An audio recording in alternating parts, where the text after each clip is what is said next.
अच्छा, इतनी देर आप मोबाइल वगैरह छीनती रही तो रिक्शे में तो इतने सारे लोग थे, ने हेल्प नहीं की। तो एक लेडी बैठी आगे, तो अब जाहिर सी बात है 3 सीटर होता है वो, एक साइड में होती है। तो लेडी बैठी, उन्होंने कहा साइड पर हो जाए। मैं समझी कि उनके साथ एक और लेडी बैठी थी, उन्होंने जानबूझ के मुझे साइड पे करवाया था। उन्होंने खुद किया आपको? खुद करवाया था। तो मैं अपने बिहाफ पे अपने तौर पे ही बस स्नैचिंग कर रही थी। 3 टाइम्स वो जीत गए, 2 टाइम मैं जीती भी। हम मिलते हैं रबिया खान से। अस्सलाम वालेकुम रबिया, क्या हाल है? बस ये तो पूछना है ऐसे है, क्या हाल है? मुझे पता है कोई स्नैचिंग पूछता है तो बस मैं यही कह देती हूँ कैसा हाल होगा, बस क्या होगा। मुझे बताइए आप कि ये कैसे हुआ, कब हुआ और कहाँ हुआ? ये 25th को संडे का दिन था और मैं Dexter institution of skills development एक सेंटर है कलदरी इंस्टीट्यूट, वहां पर जा रही थी। उधर मेरी वर्कशॉप भी थी, बहुत एक्साइटेड थी और दिन का टाइम था, 3:30 हो रहे थे टाइम। चिंची में हम लोग सफर करते हैं, हम लोग तो इतना अफोर्ड भी नहीं कर सकते। और चिंची में सफर करने का मकसद ये होता है कि वहाँ पे लोग होंगे तो थोड़ा सिक्योर फील करता है इंसान। बट आपको पूरा मैं इंसिडेंट बताती हूँ। मुझे लग रहा है मे बी ये एक गैंग हो पूरा। तो आपको लग रहा है ये ना? आप बताइए बिल्कुल। तो हुआ बस ये कि मैं चिंची में बैठी हुई थी। मैं बस थोड़ी सी मेरे से मिस्टेक ये हुई कि मेरे पास, क्योंकि मैं सोशली मीडिया से एसोसिएटेड हूँ, बिजी रहती हूँ, अपना बिजनेस भी करती हूँ और टीवी वगैरह भी कुकिंग करती हूँ। तो शॉर्टेज ऑफ टाइम की वजह से मैंने स्क्रीनशॉट लिए हुए थे पूरा यासीन के। वाईफाई में कनेक्ट नहीं करती क्योंकि मुझे बहुत कॉल्स आती है बिजनेस के हवाले से। तो बस वो मैं रिसाइड करके बैग में रखने ही वाली थी कि एक जगह पर रिक्शा रुका। आप पूरे यासीन पढ़ के रख रही थी? हाँ, बस हाथ में ही था, आई डोंट रिमेम्बर, कुछ कर रही होंगी काम। तो एक लेडी बैठी आगे, तो अब जाहिर सी बात है 3 सीटर होता है वो, एक साइड में होती है। तो लेडी बैठी, उन्होंने कहा साइड पर हो जाए। मैं समझी कि उनके साथ एक और लेडी बैठी थी, उन्होंने जानबूझ के मुझे साइड पे करवाया था। उन्होंने खुद किया आपको? खुद करवाया था। तो पीछे भी अजीब सी एक फैमिली बैठी थी। फिर उसके बाद बस हम लोग जैसे ही रिक्शा चला तो रिक्शा चल ही रहा था। मीनवाइल 2 बाइकर्स आए लड़के और उन्होंने मुझसे मोबाइल छीना। जब आपके साथ ये किस्सा होता है आपको पता नहीं चलता कि क्या हुआ है। तो मैं अपने बिहाफ पे अपने तौर पे ही बस स्नैचिंग कर रही थी। 3 टाइम्स वो जीत गए, 2 टाइम मैं जब वो जीत के भाग गए। अच्छा, आपने कोशिश की कि वो ना लेके जाए? अब मेरी, अच्छा उस टाइम तो मैं होश में नहीं थी ना, मुझे पता चला बाद में भी। मैंने अपनी मुमानी एक सेंसिबल है, उनको बताया, उन्होंने कहा ये तो उसी वक्त पॉसिबल हो सकती है ये छीना झपटी जब स्पीड से बिल्कुल। और आगे जो रिक्शा ड्राइवर के साथ भी 2 आदमी बैठे हुए होते हैं, वो भी कुछ ऑन द स्पॉट रिएक्ट कर सकते थे, कोई किक मारते बाइक को या कुछ करते।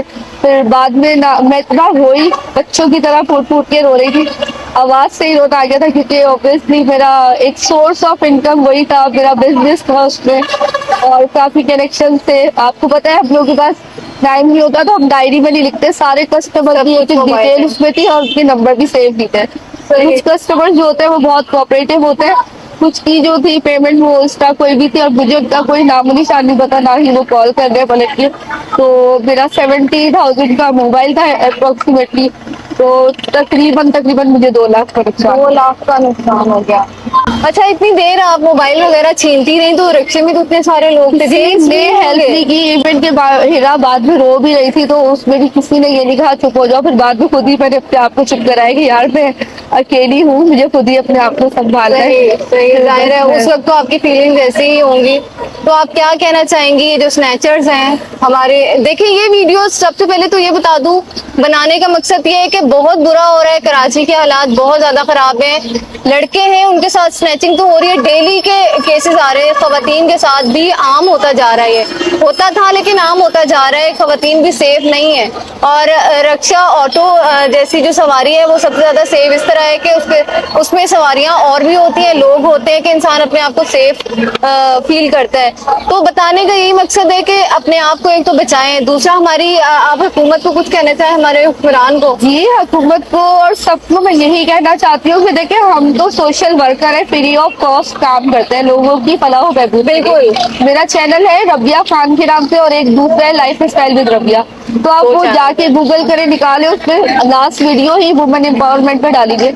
तो इसके हमें कोई चार्जेस पे चार्जेस पे नहीं होते। तो हम तो ऑलरेडी बिल्कुल बस फी सबिलिल्लाह काम कर रहे हैं। तो मैं ये कहूँगी कि हम आम बंदे नहीं है, हम बहुत मेहनत कर रहे हैं। जब हमारी इज्जत महफूज नहीं है तो हम कहाँ जाए, किससे बोले, कहाँ जाएं, कौन जान और हेल्प माल का हिफाजत ही मिले बिल्कुल हमारी। बिल्कुल। अच्छा, मैं आप लोगों को एक बात जरूर बताऊंगी कि रबिया इतनी ज्यादा डरी हुई थी, घर से निकल नहीं रही थी। इन्हें डर लग रहा था कि कहीं वो दोबारा से फिर ना हो जाए। और लिटरली उस दिन इनके पास मेरे ख्याल में जो कुछ भी था मोबाइल में ही था। यार और एक बहुत रुपया कमाना बहुत मुश्किल है। मेरी तो इतनी भी इनकम नहीं है कि जो मोबाइल है वो मैं अपनी पॉकेट मनी से टोटल नहीं लिया था। मेरे हस्बैंड की थी, उसमें बहुत मेहनत की, खून पसीने की कमाई थी।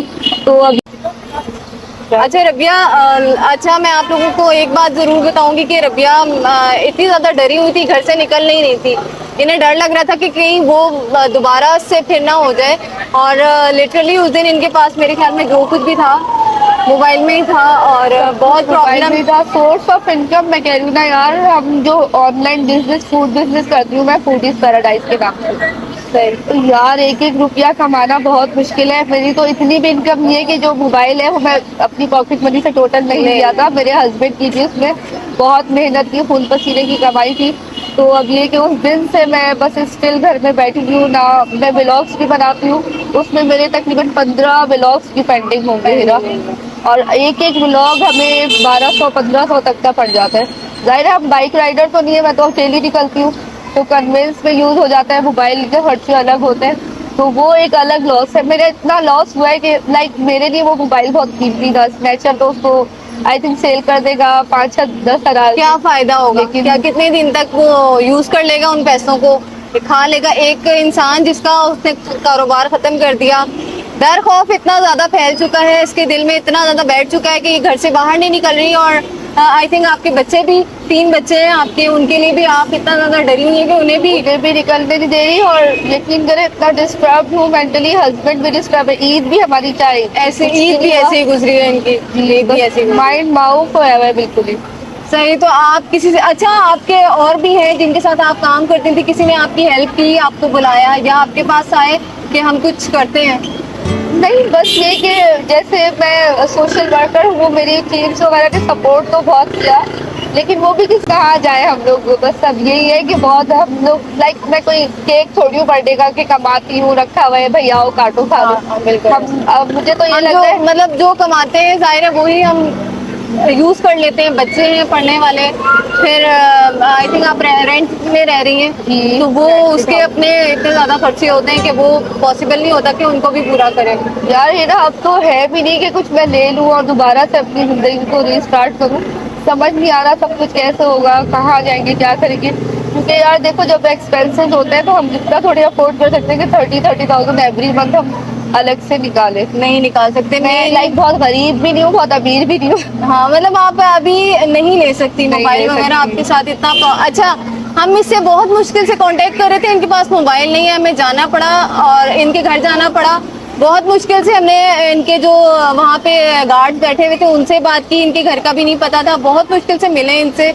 जाहिर है मोबाइल वगैरह नहीं था इनके पास। और यहाँ इनको बुलाया हमने, काफी देर वेट किया कि ये आए, ये भी नहीं निकल रही थी। पता नहीं हम यहाँ आए हैं कि नहीं आए हैं। इनको हमने स्पेशल बुलाया है कि मुझे ये इनकी आवाज पहुंचानी है लोगों तक।